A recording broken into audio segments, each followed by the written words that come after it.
Are you ready to see this volcano erupt?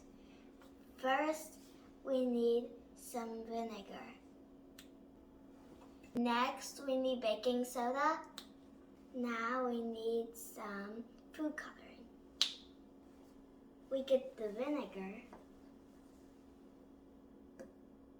and we add food coloring. You can make it red, yellow, or orange. I'm going to make it orange. You need 1 drop of red and 4 of yellow.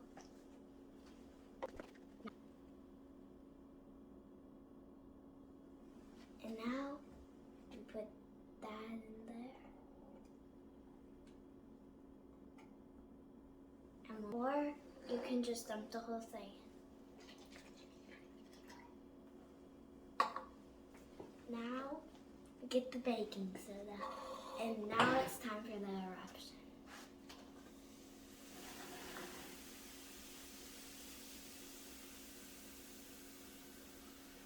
Baking soda is the base and the vinegar is an acid. Together, when you mix it, it makes a chemical reaction creating carbon dioxide. You can get a close look at the explosion.